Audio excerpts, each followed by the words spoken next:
घना जंगल, चारों तरफ ऊंचे ऊंचे पेड़ और उनके बीचों बीच एक छोटा सा कच्चा घर। घर की दीवारें मिट्टी की बनी थीं और ऊपर खपरेल की छत थी। घर के बाहर छोटा सा आंगन था जहां मिट्टी का चूल्हा बना रहता था। उसी घर में दो बहनें रहती थीं। बड़ी बहन का नाम था गीता और छोटी बहन का नाम सीता।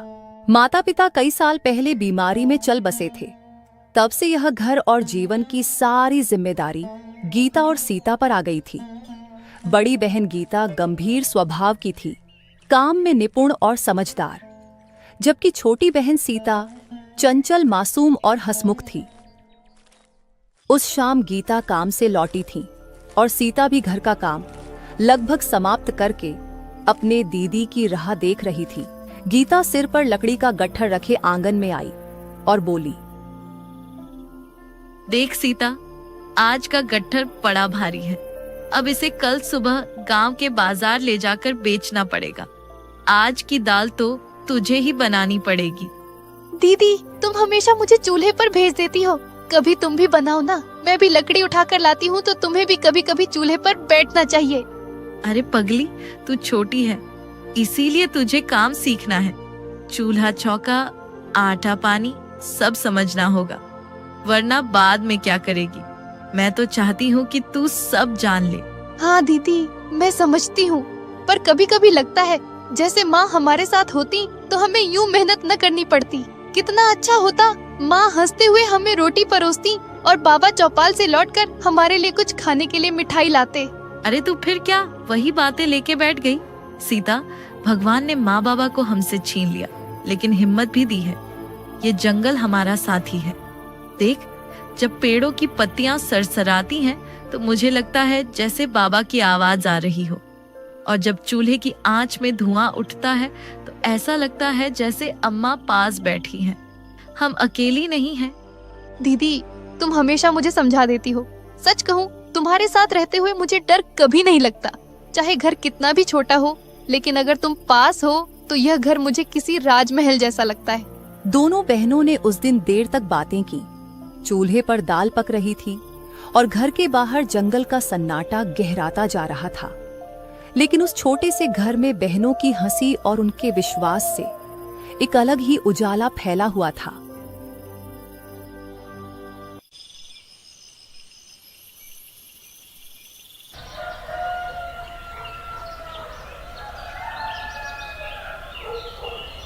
सुबह का समय था। गीता और सीता ने लकड़ी का गट्ठर सिर पर उठाया और गांव की ओर चल पड़े। रास्ता जंगल से होकर जाता था। पक्षियों की चहचहाहट, पत्तों की सरसराहट और बीच बीच में झाड़ियों में जानवरों की हल्की आवाज। जब वे गांव पहुंचे तो चौपाल की तरफ से गए। चौपाल पर गांव के बड़े बुजुर्ग बैठे थे।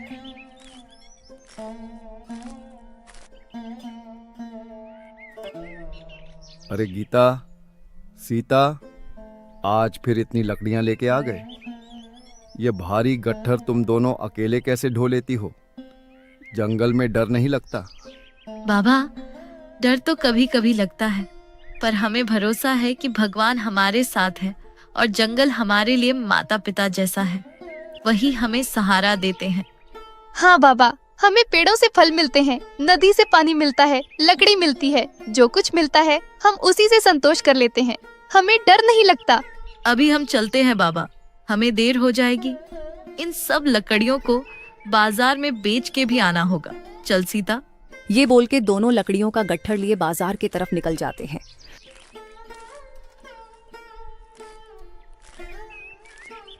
कुछ समय बाद जब दोनों बहनें लकड़ियां बेच के घर आते हैं तो आसमान पूरा काला हो गया था। बरसात का मौसम था। शाम होते होते तेज आंधी शुरू हो गई। देखते देखते बारिश की धारें बरसने लगी। गीता और सीता अपने घर के अंदर बैठी थीं। दीदी, छप्पर टूट ही जाएगा लगता है। सुनो, बाहर तूफान में पेड़ों की हिलने की आवाज भी आ रही है। अब हम कहाँ रहेंगे?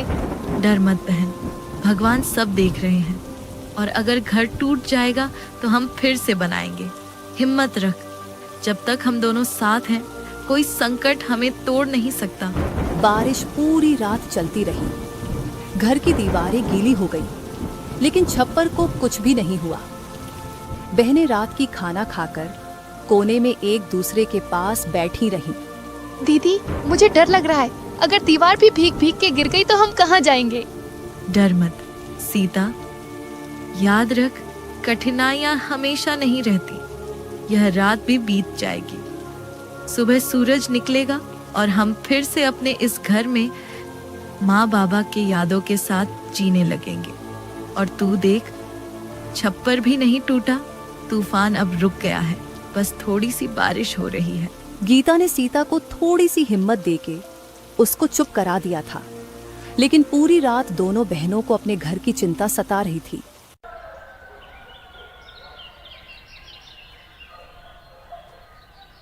सुबह जब गांव की निराला काकी उनके घर देखने आई तो उसने घर की हालत देखकर बोली, अरे बेटियों, शुक्र है तुम्हारा घर ठीक है। मुझे और तुम्हारे काका को तुम दोनों की चिंता सता रही थी। पता नहीं दोनों बच्चियां इतनी तेज आंधी बारिश में कैसी होगी, लेकिन भगवान का शुक्र है तुम दोनों और तुम्हारा घर ठीक है। काकी, आप लोगों की आशीर्वाद और भगवान की कृपा से हमेशा की तरह ये घर बस गया और हम भी सुरक्षित हैं। और लगभग बारिश की मौसम खत्म होने ही वाला है, तो अब मन से थोड़े फिक्र कम होने भी लगी है। आप सब हमारे लिए माँ बाप जैसे हैं। अच्छा लगा कि आप हमारी हाल पूछने आए काकी।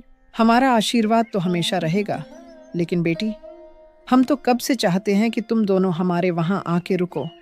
इस जंगल के बीच तुम लोग इतने भी सुरक्षित नहीं लगते। नहीं काकी, आप तो जानते हैं, ये जमीन और घर माँ बाबूजी की आखिरी निशानी है। इसे छोड़कर हम कहीं नहीं जा सकते। हाँ, मैं जानती हूँ गीता, इसलिए तो तुम दोनों को ले जाने की तुम्हारे काका और मैं जिद नहीं करते। चलो बेटी, अभी मैं चलती हूँ। थोड़ी देर रुकिए ना काकी, चाय पी के जाते तो अच्छा लगता। नहीं नहीं बेटी, तुम लोग काम करो, मैं चलती हूँ। ये बोल के निराला काकी दोनों बहनों की हालचाल पूछ के वहां से चली जाती है और दोनों बहनें भी काम में लग जाती है। गीता पानी भरने नदी में जाती है और सीता रसोई के काम में लग जाती है।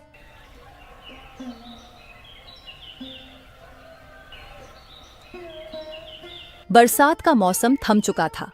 खेतों में हरियाली लौट रही थी। गांव में धीरे धीरे मेले की तैयारी शुरू हो गई थी। हर साल बरसात के बाद मेले का आयोजन होता था, पर हर बार की तरह गांव के लोग खुश कम और चिंतित ज्यादा थे।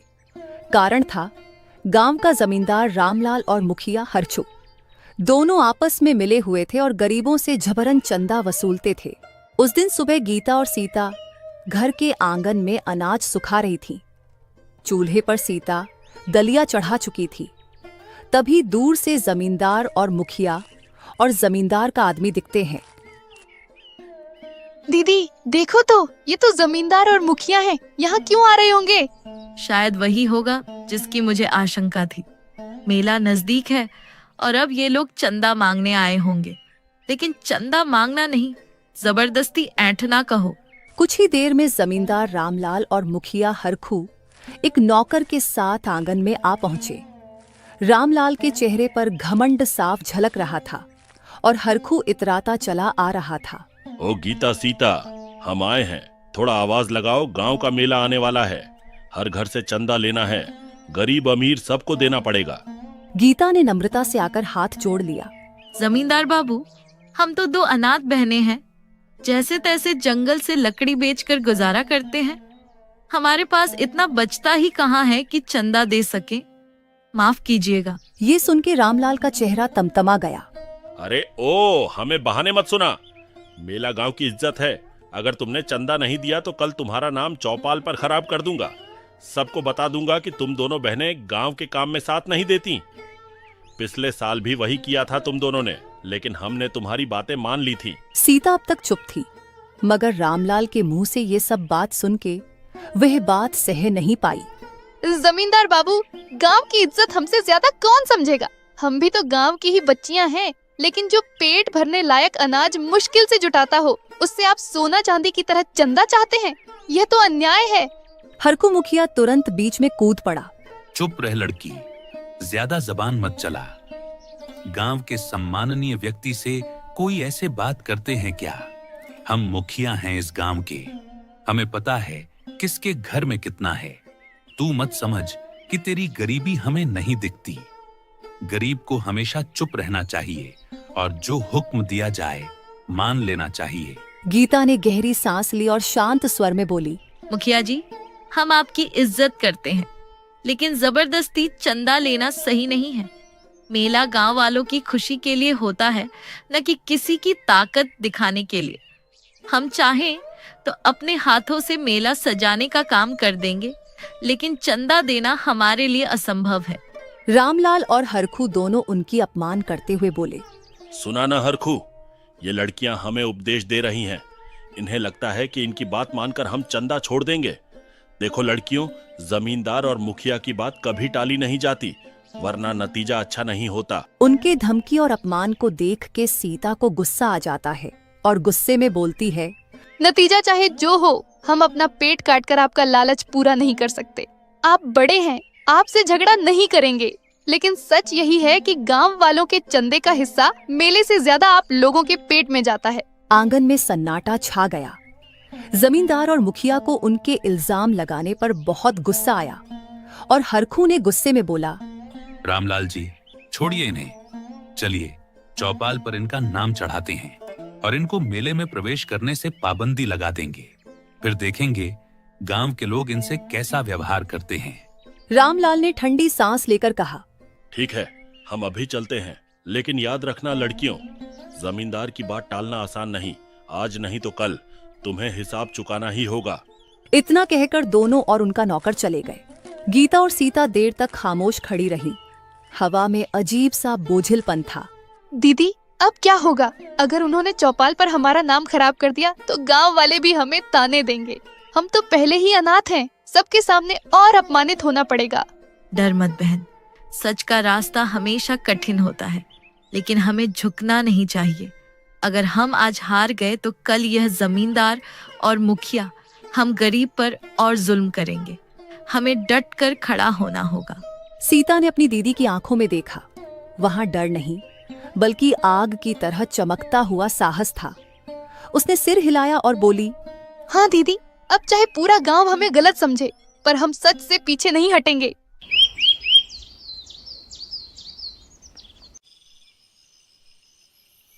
कुछ समय बाद अंधेरा होता है। उस शाम दोनों बहनों ने चूल्हे पर खिचड़ी पकाई, लेकिन उनके दिलों में सवाल गहरे उतरते जा रहे थे।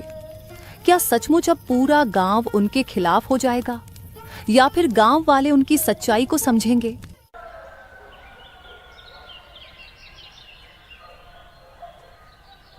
अगली सुबह गीता और सीता कुछ लकड़ियों को साथ लेके गांव के बाजार जा रहे थे। तभी दोनों ने देखा कि जमींदार और मुखिया गांव के कुछ लोगों को जमा करके गांव के होने वाले मेले की बारे में बता रहे थे। सुनो सुनो गांव वालों, इस साल का मेला हमारे गांव की शान है।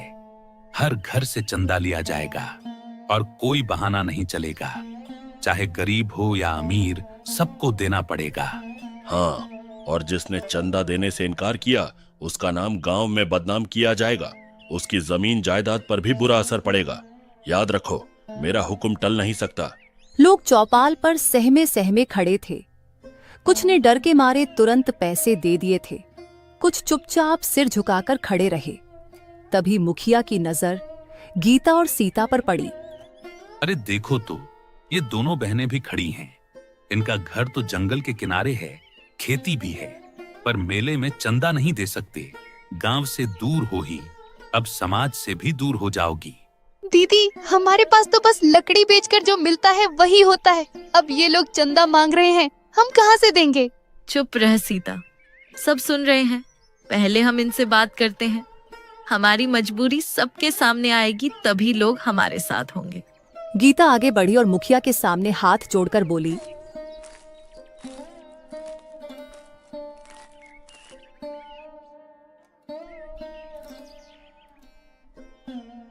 मुखिया जी, जमींदार बाबू, हम तो दो अनाथ बहनें हैं। जो मिलता है उसी से पेट पालते हैं। ये सब गांव वालों के साथ आप भी जानते हैं। मेले में हम सेवा देंगे जैसे हर साल करते हैं, लेकिन पैसा देने की ताकत हम में नहीं। कृपा करिए, हमें माफ कीजिए। और जब माँ बाबूजी थे तब तो उन्होंने गांव के मेले में हर साल चंदा देते थे, लेकिन अभी आप लोग हमारी परिस्थितियों को समझे। क्या कहा तूने? पैसा नहीं दोगी? गांव का मेला कोई बच्चों का खेल है? अगर हर कोई तेरे जैसा सोचने लगे तो मेला ही ना लगे। और ऊपर से तू हमें समझाने चली है। हाँ गीता, तू अपने आप को बहुत सयानी समझती है, लेकिन मत भूल गांव में हमारी चलती है। तेरे घर की जमीन भी जंगल के किनारे है। अगर हम चाहें तो तेरे लिए रास्ता बंद करवा दें, तब देखना तू लकड़ी बेचने भी नहीं जा पाएगी। गांव वाले ये सब सुन रहे थे, पर डर के मारे कोई बोलने की हिम्मत नहीं कर रहा था। सीता डर रही थी, लेकिन गीता का चेहरा और कड़ा हो गया। जमींदार बाबू, हम गरीब हैं, लेकिन डरपोक नहीं। आपने सही कहा, गांव का मेला सबका होता है, लेकिन क्या मेला गरीबों के पेट काट कर होगा? अगर अमीर लोग दोगे तो ही मेला चल पाएगा। हम अनाथ बहनों से चंदा लेकर आप क्या अपनी इज्जत बढ़ाओगे? जो भी हो, हमारे हाथ से मेहनत का अन्न उठता है, दूसरों का हक नहीं छीनते। आप चाहें तो हमें मेले की सेवा से भी निकाल दीजिए, पर जबरदस्ती चंदा नहीं देंगे। गीता की बात सुनकर चौपाल पर सन्नाटा छा गया और सीता भी आगे आके बोलती है, हाँ दीदी सही कह रही हैं। हम तो मेले में हर साल पानी भरते हैं, मंदिर की सफाई करते हैं, यही हमारी भेंट है। लेकिन पैसे वो तो हमारे पास है ही नहीं। और ये बात हम भी जानते हैं। आखिर बात सिर्फ चंदे की नहीं है, जो हर साल आप दोनों हम बहनों को चंदे के नाम पे परेशान करते हो। जमींदार का चेहरा लाल हो गया। सीता की बात उसके सीधे दिल पे आ लगी थी। वो समझ गया कि सीता क्या कहना चाहती है। अरे ओ लड़की, बहुत जुबान चल रही है तेरी। थोड़े आवाज नीची करके बात कर। ये जो गांव के लोगों के सामने साहस दिखा रही है, याद रख, बाद में ये लोग तुझे बचाने नहीं आएंगे, तब खूब तमाशा देखेंगे हम। जमींदार बाबू, बच्चियां सच कह रही हैं। इनका हाल सबको पता है। इनसे जबरदस्ती चंदा लेना ठीक नहीं। जो सेवा ये बहनें करती हैं, वही सबसे बड़ा दान है। अरे चुप रहो तुम, तुम्हारी बातों से काम नहीं चलेगा। यहाँ जमींदार की हुक्म चलता है। गांव के उन्नति में जमींदार जी ने बहुत मदद की है। तुम लोग तो बस जबान चलाना जानते हो। मुखिया की बात सुन के अब गांव की औरतें भी बोलने लगी। गीता सीता सच्ची मेहनतकश है, इनके पास पैसा कहाँ से आएगा? इन्हें छोड़ दीजिए। अगर आप इनसे चंदा लेंगे तो हम सब भी अपना चंदा रोक देंगे। गांव का माहौल बदल गया। जहां पहले डर था, अब धीरे धीरे विरोध की आवाज उठने लगी। जमींदार और मुखिया दोनों ने देखा कि अगर और दबाव डाला तो लोग खुलकर उनके खिलाफ खड़े हो जाएंगे। ठीक है, ठीक है, इन बहनों से हम कुछ नहीं लेंगे, लेकिन याद रखना, जिसने जमींदार की बात टाली उसका भला कभी नहीं हुआ। यह कहकर वह अपने नौकर और मुखिया को लेकर आगे बढ़ गया। मुखिया ने जाते जाते गीता और सीता पर तिरछी नजर डाली, मानो कह रहा हो कि यह मामला यहीं खत्म नहीं हुआ है। सीता थोड़ी सी डरी हुई होती है। उसने गीता से कहा, दीदी ये लोग दुश्मनी पर उतर आएंगे, मुझे डर लग रहा है। डर मत सीता, आज हमने सच कहा है। अगर हम झुक जाते तो कल ये लोग और भी दबाव डालते। सच बोलने से डरना नहीं चाहिए। हाँ, मुसीबतें आएंगी, पर अगर गांव हमारे साथ हुआ तो हमें कोई नहीं हरा पाएगा। गांव वाले जमींदार और मुखिया से डर के भी बहनों का साथ दिया था, और दोनों बहनों का हिम्मत देख के सब खुश होते हैं। लेकिन गांव वालों का साथ पाकर भी उस रात दोनों बहनें देर तक सो न सकीं। जंगल की हवा में सरसराहट थी, लेकिन उनके दिल में तूफान था। गीता जानती थी कि असली लड़ाई अभी शुरू हुई है।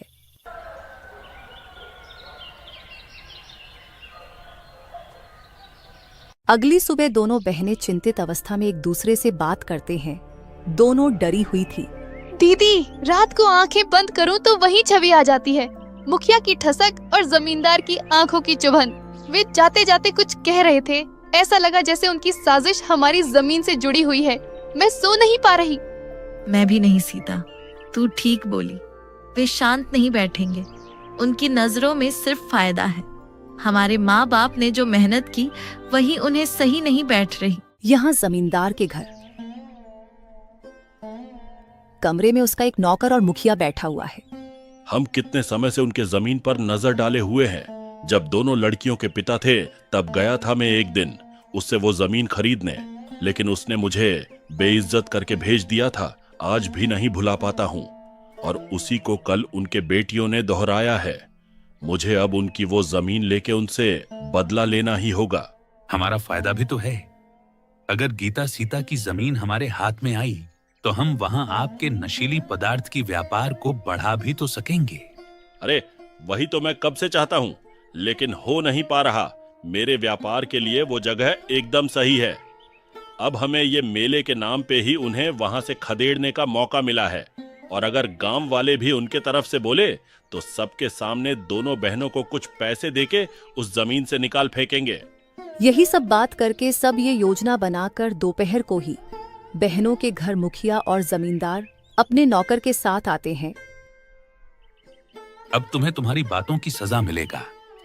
तुमने जो मेले में अपना योगदान न देके पूरे गांव का अपमान किया है, उसका भुगतान करना ही होगा। अब बात चंदे की नहीं है। अब या तो ये जमीन छोड़कर यहां निकल जाओ या तो पूरी जिंदगी समाज से अलग रहो। तब तो तुमको कुछ हो भी गया तो समाज के नियमों के वजह से तुम्हें कोई पूछने भी नहीं आएगा। हमने कुछ भी गलत नहीं किया। यह हमारी माँ बाप की जमीन है। आप लोग कानून और लोगों का विश्वास का गलत फायदा मत उठाओ। हम जानते हैं जमींदार जी और आपकी नजर बरसों से हमारी इस जमीन पर थी, लेकिन हम आपको ये जमीन कभी नहीं देंगे।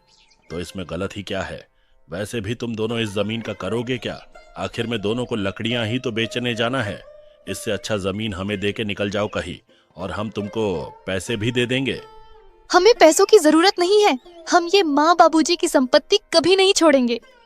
जमींदार और मुखिया को दोनों बहनों की जिद देख के बहुत गुस्सा आया और मुखिया बोला, ठीक है फिर देखना अब तुम्हें समाज में कैसे बेइज्जत करता हूँ और समाज से कैसे निकाल फेंकता हूँ।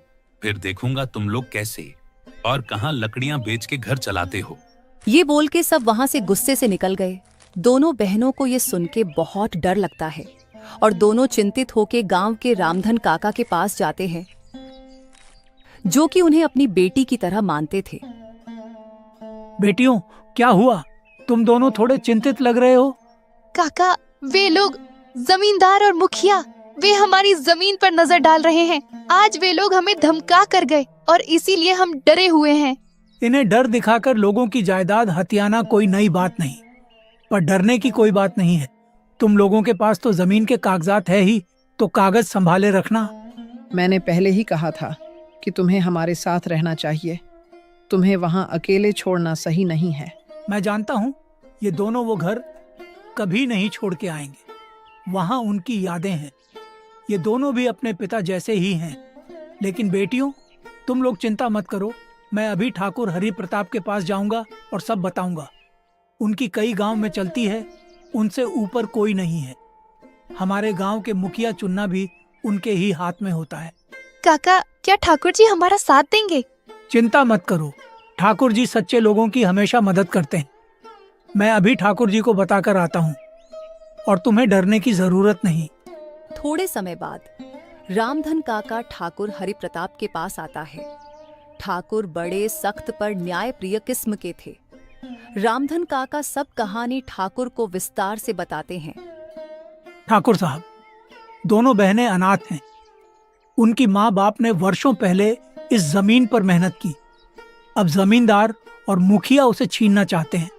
वे पहले से ही कुछ गलत काम करते रहे हैं, कुछ अवैध व्यापार भी करते हैं, और यही जमीन उनके गलत काम के लिए काम आ सकती है। और इसलिए वो लोग अनाथ लड़कियों को परेशान कर रहे हैं। मैं भी सुन चुका था कि रामलाल की नजर किसी की जमीन पर थी, जो कि वो कोई अवैध व्यापार करना चाहता है। पर अब जब खबर पुख्ता है तब कदम उठाना पड़ेगा। तुमने क्या सबूत प्रस्तुत किए? अभी कोई सबूत तो नहीं है ठाकुर जी, लेकिन वे दोनों बहनों को परेशान करते आए हुए हैं, जबकि दोनों बहनों के पास जमीन की कागजात भी है। आप अपने एक आदमी को मेरे साथ भेज दीजिए। मैं और आपका आदमी दोनों उन लोगों का सच आपके सामने लाएंगे। ठीक है, मैं अपने एक भरोसेमंद आदमी को देखरेख के लिए भेज देता हूँ। रामलाल की हर चाल पर नजर रखी जाएगी। अगर उसने कोई नकली कागज बनवाए या फिर दोनों बहनों को परेशान किया और कुछ गलत व्यापार करने का सोचा तो मैं तुरंत उनको सजा दूंगा। ठाकुर जी, पर उनके पास पैसे और दबाव है, वे पटवारी को खरीद सकें तो। तुम ये सब की चिंता मत करो। अगर तुम और मेरा आदमी उनकी सच सामने न ला पाए तो मैं कुछ और लोगों को हर जगह भेज दूंगा, गांव के पेड़ों के पास, रास्तों पर, जो रात दिन उनकी हरकतों पर नजर रखेंगे। और अगर कोई फर्जीवाड़ा हुआ तो मैं चौपाल में सारे कागज खोलकर रख दूंगा और न्याय करूंगा।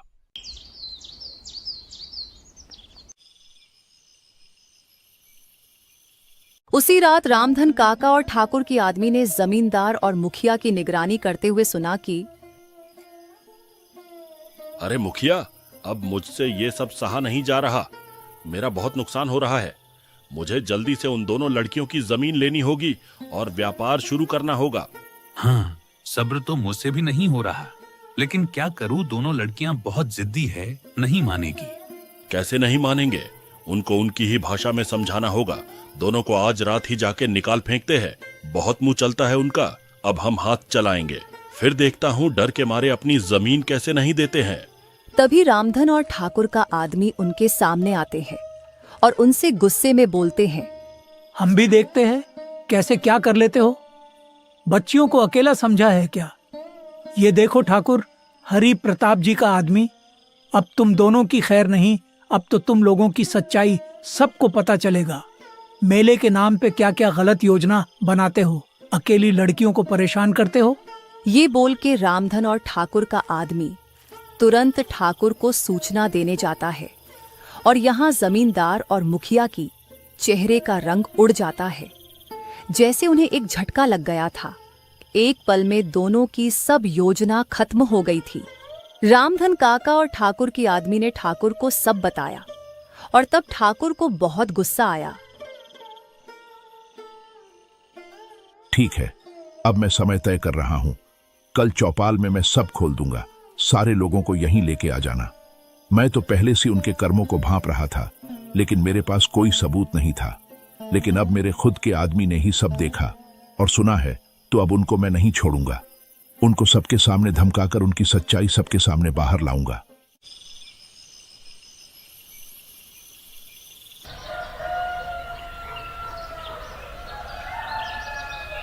अगली सुबह चौपाल में गांव के बहुत लोग जमा हैं।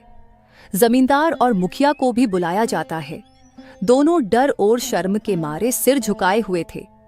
ठाकुर उठते हैं और बोलते हैं, रामलाल, मुखिया, तुमने अपने बैसाखी दिखाकर काफी भय फैलाया, पर आज हम सबके सामने यह फैसला होगा, सत्य क्या है और झूठ क्या। तुम लोग खुद से सब सच बोलोगे तो तुम्हें कम सजा होगा, और अगर मुझे निकलवाना पड़ा तो बात बहुत गंभीर होगी। जमींदार और मुखिया के पास सच बोलने के सिवा और कुछ रास्ता नहीं था। वे जानते थे कि ठाकुर को सब सच पता है और सबूत के तौर पे पिछले रात का घटना है, और इसीलिए दोनों ठाकुर के सामने गिड़गिड़ाने लगता है। ठाकुर जी, हमसे भूल हो गई। हमें दोनों बहनों से चंदा मांग के उनको परेशान नहीं करना चाहिए था। हमें माफ कर दीजिए। वाह, माफी भी ऐसे सफाई से मांग रहे हो जैसे हमको कुछ पता ही नहीं है तुम्हारे बारे में। अरे सच बोलो कि तुम लोग चंदे के नाम पे दोनों अनाथ बहनों को इसलिए परेशान करते थे ताकि तुम्हें उनकी जमीन मिल सके, और उस जमीन पर तुम लोग नशीली पदार्थ का अवैध व्यापार कर सको।